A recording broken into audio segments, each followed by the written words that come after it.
All right. Hi, everybody. I just wanted to do a BallStat, BallScore kind of technical, how do I set up a season video? I know there's some out there already. Some of them, I guess, are a little older, but I'm just wanted to do one anyway because some people have been asking me, can you walk me through the whole thing? So here I am. I'm going to technically walk you through the whole thing of how I do it. If anybody else sees this and has other ways they do it, please drop in a note on maybe any things you might do a little different than I do. But this is how I do it. So first and foremost, obviously you got to get the ball score, BallStat up. It's at it's ballstat.com. Simple as that. Go there, go to the download section, or there's another click now. But the reason I tell you to go to the download section is because there's the click download now button like there is on the front page, but also it gives you that password that you need to install a purple heap. So again, this developer who did this quite some years ago is now passed. There's no upgrades on this outside of the one you're going to do after you do this initial download. So download that. Then it's going to open up. You want to open up BallScore, not BallStat, but I'm sorry, BallStat, not BallScore. It should have a blue background type thing. It should look a little bit like this. I have a special icon in here for mine, but you're going to look pretty much like this. You want to immediately go to the upgrade. You want to upgrade to the latest version on here, and the only version you're ever going to probably get until somebody buys this, if they ever buy it. So go ahead and do your upgrade, then bring it back up to where you're here, and close this down, and you're going to go to File and create a new league. All right. So here, a couple of different things depending on how you are setting up your season. If you're doing a Major League Baseball replay, you want to click here where it says Major League Baseball replay. If you're doing something else, like some kind of tournament, and you want to keep stats, or it's not really Major League Baseball, but maybe you're doing some kind of fantasy league type stuff, then you can go ahead and enter your new league name there. But if you're doing a replay like I do, click on the Major League Baseball replay, and it automatically puts up Major League Baseball and then the year. Let's, for fun, put in 1954. Let's do a 1954 replay. You go to next. You talk about how many, what's the normal length of your games, 9 innings. Now you're going to put in your divisions. Now, again, if you're doing some kind of fantasy thing, go ahead and toss in your division names in here. But if you're doing Major League Baseball replay, put in your divisions. So I believe there's 2 for this. I might be wrong, but I believe there's 2 in 1954, and it automatically puts in American League East, American League West, blah, blah, blah. You could have 3 divisions. It'll put it in for you. Again, if it's not in the way you want it, or it doesn't have the names you want, go up here and edit it. Then you want to click next. Important to know exactly where your folder is storing your league at. You're going to want to follow this. You're probably going to want to copy this, or you can even go to browse and make sure it's in a spot that you like. Just know where you put this. It's important. You click next. It'll tell you that the folder doesn't exist. We want to create it, and you click finish. And yes. Okay, you're going to get a bunch of prompts. Just go through these, and you're done. Okay, it's going to bring it right back up. You're telling you your new league is ready to use, and you can go from there. So you want to go ahead and close down BallStat at that point. BallStat, yeah. Okay. So now what we want to do next, you'll notice that there are roster downloads here. And if you happen to be running one of these 3 leagues, go for it. But for most of us who are going to run something else, I'm going to show you where to find the rosters as played lineups for your replay, and that is in this section here. It's called I'll copy and paste this website, but it's where the APA players go, and they put it in for their APA manager. You want to go there. You want to go to files, and they have them neatly in zip files for each one of these decades. So for us, we're going to want to, you can go in here and download every single one of these if you want. And I know I did, but you can go in here and download the one that you want. So in our case, we're doing 1954. So let's download the 50s. And you see you got one for each year. We're going to download 54. So you can see up here, it is downloading it for me. Great. I'm going to open that file.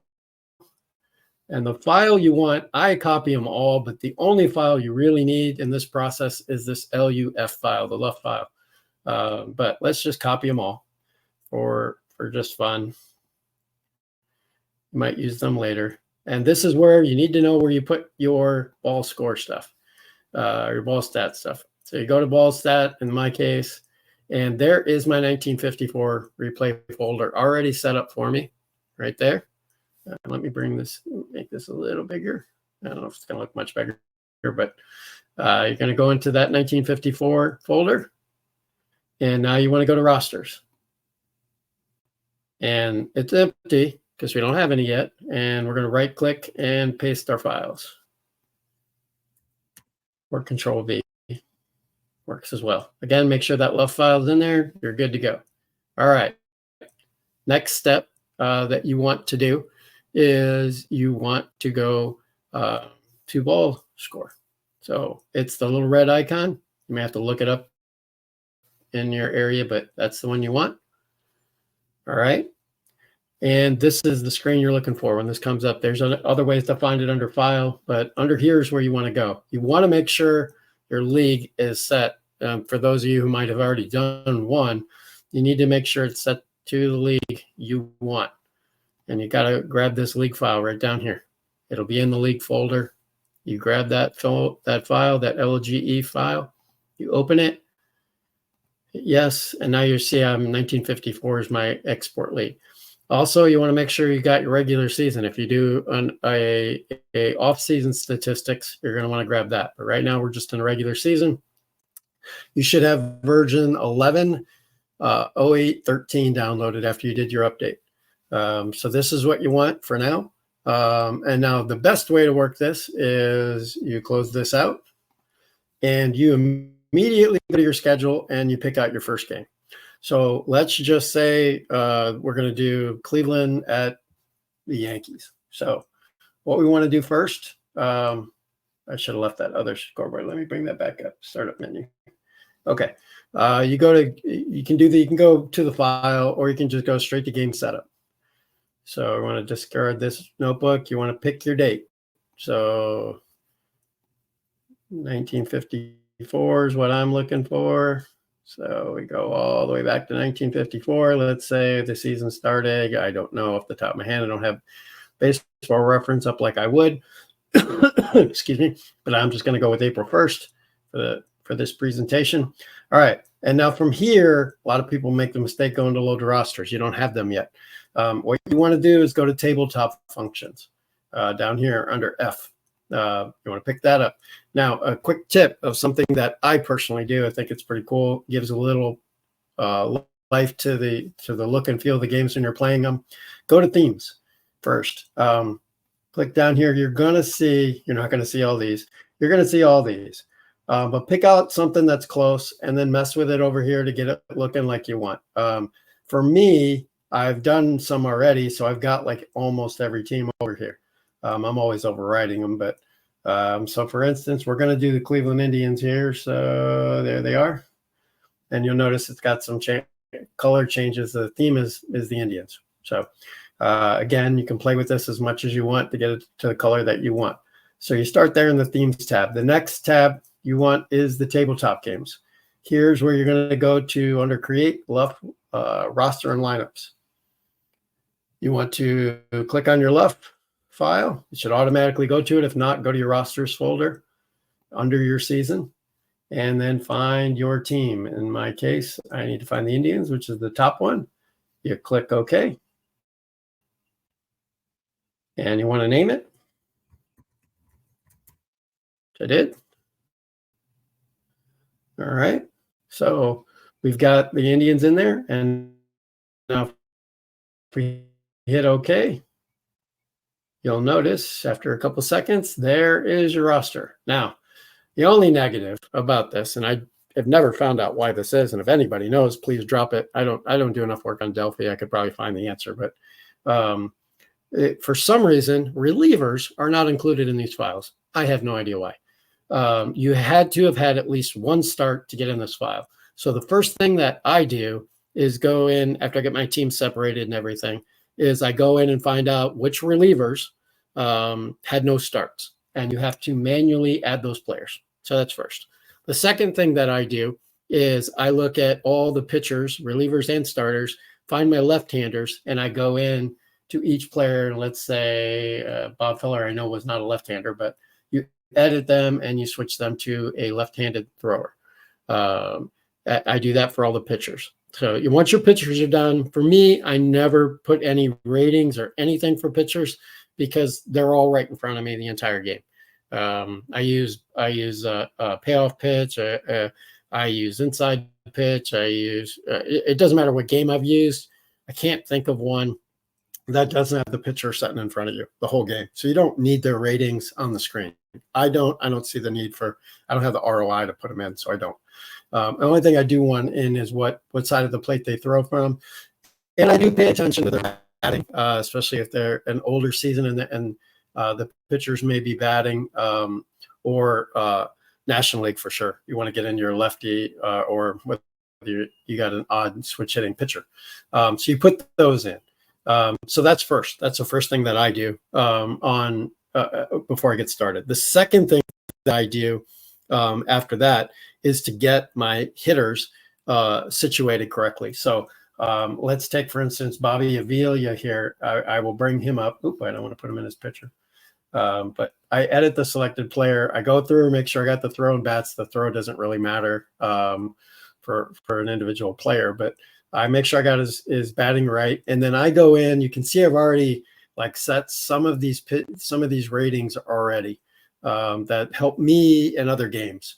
So like ranges, especially if you got a payoff pitch, having the range of the player, having the air of the player are the two big things you're going to get. Other games, and the arm for an outfielder is important. Pass ball rating is something that I use from Inside Pitch. And then you can also put in steal ratings and run ratings. Those matter. At one point, I did put in pitching ratings, but then realized it was just a waste of time to put them in because, again, the pitcher was right in front of me. You can get really fun and add jersey numbers if you want. You can change these rating titles here. So if you go in here, you can go in right here and switch each of the rating titles if that's something you want to do to make it more specific to the game that you're using.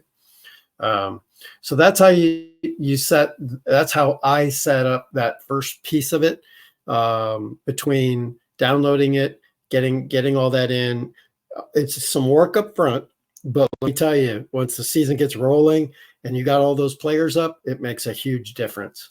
And so let me show you, let me go ahead and get out of this and show you my current season that I have up, which is 1977. And you'll see why I think it's important having these up, putting the ratings in. So I'm going to switch again to my season being 1977 that I'm running right now.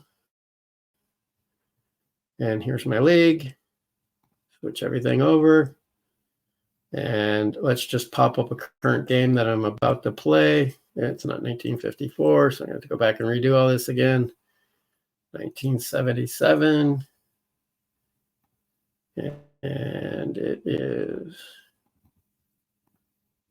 June. I believe it's I think I'm on the 28th for this game. Oh, you know what? I did all that and didn't need to. All I need to do is just bring up a Corebook file. And it's right here. I was getting ready for the first game of a doubleheader between the Pirates and the Cardinals. Okay, so here you'll see the batting lineups, and I'm going to show you all that here in just a second again, or to run through how to get the lineups and everything in. But I wanted to show the defensive ratings, how that works. So all you got to do when you're on here is just hit the number 4. Hit the number 4, and up comes your batting ratings. And I don't know that this is showing great or your fielding ratings on here, but you can see where I can see my outfielders ratings.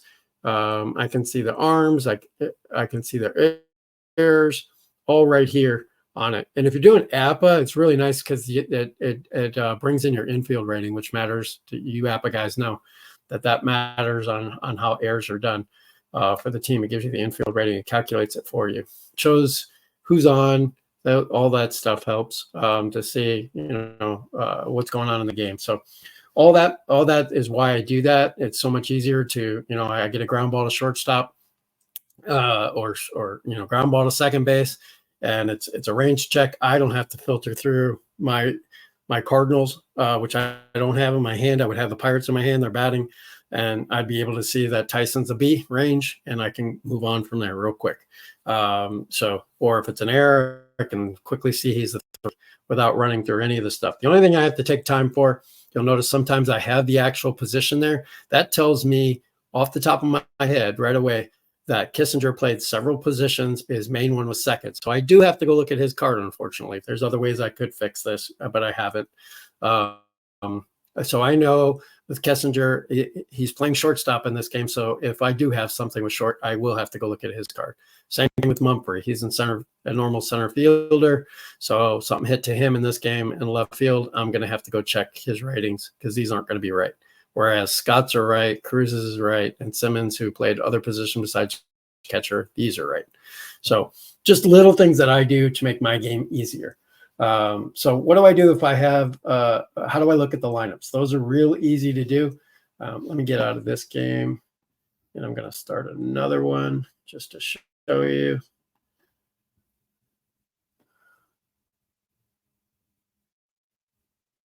Okay, so let's say I'm going to start a whole brand new game.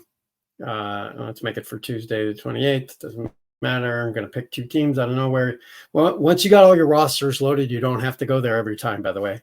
Once your rosters are loaded, just go in. I'm just going to pick out two teams here. Let's say Baltimore. And you'll notice they load up right away. All their players are there. And if you look at in my edit, you'll see the ratings. So I put in the ratings for Belanger, a range B, and an error 4. I don't have to put in his position because he only played shortstop. He's a right-handed thrower, right-handed batter. So that is, you're going to find that with every single one of these guys all the way down through. Plus I added in any relief pitchers who didn't have a start. So looking at the lineups, you go to load lineup. This is one of the best parts of this. Right there's all your starting pitchers for every game they played in 1977, along with the lineup that they used. So if we were doing 628, we just got down to 628. Of course, they didn't play, but you just pick out the lineup, the one you're looking for. Let's go 627 on this one. You hit OK. There's your pitcher right there. In the American League games, they always put the pitcher in the last spot. You have to put them just above all these dashes. They do it for you. But if you do this lineup manually, you've got to get that in above it. Only for American League, only for a non-hitting pitcher, they go right here. Otherwise, obviously, they go in the 9th slot. But you can see the lineup. That's already set. That's exactly the lineup they used that day in that game. And you hit flip. This will take you hit green. Will take you to the home team. You hit load roster. Let's say they're playing Boston. You're going to hit save, which is going to save this game. And I'll have to go back and delete it. So I don't want this in my area, but I'll go ahead and do this anyway. You go to load lineup, pick out that game, hit OK. Rick Wise is pitching, and there's your lineup. And it's literally you flip, you hit green, you hit OK. You adjust your little screens any way that you want. There's also dice rollers available in this if you want a dice roller. Up here in the view, you've got scoreboards, pitch count, the quick defense. There's all kinds of different things in here. I use this quick score. It's pretty easy to do some of the things. Other things that I use in BallScore are the F keys, because boy, those are so much easier. F1 is a ground out the pitcher. F2 is a pop up to the catcher. F3 is a ground out. All of them are ground outs except for F2, F7, F8, and F9. They're all flyouts. But all the rest, 5 is third baseman, ground out. So it's just so much quicker rather than coming up here to hit a batted ball out. I quickly hit the F keys and I can fly through a game using that. So I use a little combination of different things in the game. Also, like I said, there's six-sided dice rollers. You can add those. There's 10-sided dice rollers that you can add in on your screen if you want. You can define device row. There's lots of different things you can put in here, which is really cool for your game when you're doing your replay. Once I start my replay, like I said, I'm using the F keys. I use the base hits up here. Bears kind of use those. I use the ground ball double plays. These right here I use. Sacrifice I use. Occasionally use these advanced buttons down here, especially for stolen bases. The undo is your friend because we all make mistakes. We think we had a fielder's choice, and you relook at it real quick and you realize it was a double play. You just do an undo and you can fix that. I don't use any of these because those are for individual outs and things like that. So I'm not using pretty much any of these. I don't use the ball, strike, foul. I set it up in my preferences to, if I hit ball, it's an automatic walk. If I hit strike, it's an automatic strikeout. And you can different ways of doing a strikeout. And I never use foul because again, I just go straight with one pitch like most of you probably do. The only other thing I like to use up on the top up here during the game is my fielder's choice. I just found this to be quicker. So depending on which spot he's out at, I use those. And it just seems to work for me personally. So I do that. I get an odd day, I might use manual to do things. Throwing errors, especially by the catcher, I'll use here. Pickoffs are down here. You can use this fielder's choice here, but then you got to walk through the whole fielder's choice. And then, but up here, I don't have to do that. It's quick. So if we had a ground out the second, fielder's choice 4-6 play, if I hit 4-6, it's already got the out at second for me. And it's already got everything pre-filled in at 4-6. And boom, it's in. I don't have to do all the manual stuff. So I just found those two things a lot quicker for me. I use those. Trying to think what else. I think that's really about all. Oh, after you finish your first game, when you finish these games, this is your interaction now between BallScore and BallStat. You're going to go up to File. After the game's over, you're hitting N first, sorry. N is going to bring up, let's see if I can get it. And okay. It's not going to bring up a tie game. Obviously, it's going to finish the game. You're going to set your win. You're going to set your loss, blown saves, hold. By the way, tip, because this is so much easier. Anytime I get a blown save at the exact time I get the blown save, I hit N, and I come in here and I attach the blown save. This game is not over, but it holds that for me. So I don't have to go back and remember who blew the save, what point, who did what. No, I don't have to remember any of that. I just hit the blown save the second it happens. And that really helps. So you finish out, who got the win, who got the loss, any statistics you want to do on the pitchers, you do here. You hit OK. And it's going to bring you, or once you finish that, you're going to hit your exports.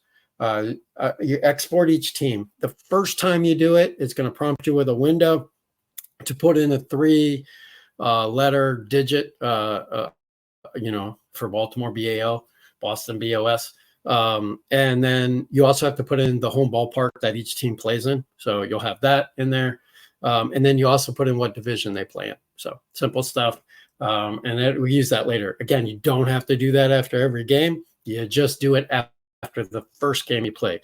So that's why that first kind of week that you're playing this and you're using BallScore, there's more entry than you'll ever have the whole season. But once you got it going and you start in that second series for every team, second game for every team, it flows really so much faster because you're not doing any of that other work. You don't have any of that defense to worry about now the rest of the season.